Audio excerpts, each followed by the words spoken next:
I've got the advanced copy of my prequel short story here, Greedy as a Ghoul, which comes out on April 9th. But it's available for pre-order today, and since it's raining and thundering outside, I thought it'd be the perfect chance to show off my book and read the first 2 pages. Chapter 1, A Grave Discovery.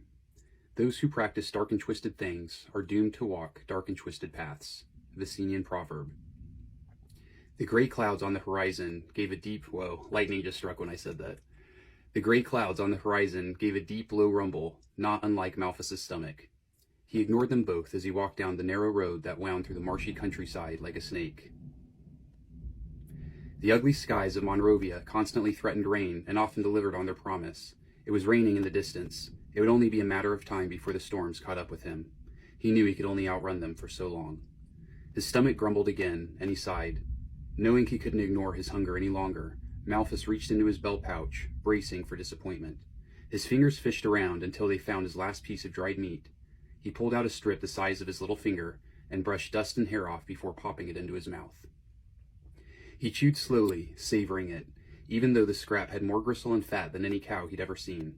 As he swirled it around in his mouth, he imagined the hot food from the academy, its warm baths, its relatively bug-free environment. It hadn't been a perfect life. The food had been uninspired at the best of times, but at least it had been steady. It wasn't a terribly long time ago that he still had a future ahead of him, to become one of the few licensed mages of the Osiri Empire. Now I'm an outlaw, a common criminal, an exile, a pariah, all because of what I know, what I'm capable of. He was a gaunt scarecrow of a man, and in desperate need of a bath. Malfus ran his fingers through his long black hair, combing out some of the twigs stuck in it. His green eyes were brighter than usual, sitting behind eyelids darkened by a lack of sleep.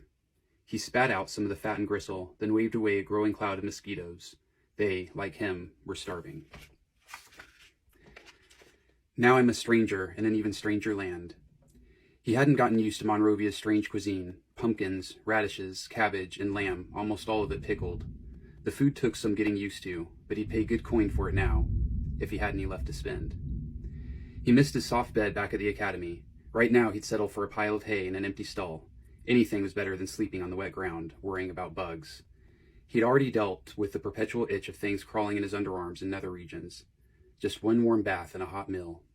Unfortunately, the pleasantries of civilization, or what passed for it in Monrovia, cost money, and his coin purse was as empty as his stomach. He'd starve to death if he didn't find a way to make some coin. Malfus kicked a dirt clod on the path in front of him. His stormy countenance matched the clouds above. It had already cost him everything he'd owned to make it to this dreary swampland, not to mention having to leave his home behind, and everything he'd ever known. But this was the only place he could continue his research. The impassable scar separated most of Monrovia from the Osiri Empire, freeing it from the oppressive reach of the Inquisition, which was good. The Vicinian orthodoxy didn't take too kindly to his particular field of research. It isn't fair, being persecuted for what I'm good at, for what I believe in. Who is the church to decide what is right or wrong for everyone? Malfus slapped at another mosquito, only to miss and hit himself on the cheek. If this was the price for continuing his research, to find a way to save Kiara, then so be it. Well, what's left of her. His hand dropped down to his belt pouch. He started to open it, but stopped. A cawing noise in the distance cut through the perpetual buzz of mosquitoes. He held a hand over his eyes as he peered upward at the black silhouettes of vultures circling against the endless gray sky. At least someone is getting to eat. He changed direction, heading towards the shrieking birds. Buzzards meant bodies, and bodies gave him an idea. So those were the first 2 pages of Greedy as a Ghoul. If you liked it, you can check it out on Amazon, and it's available for pre-order now. You can check the link in my bio.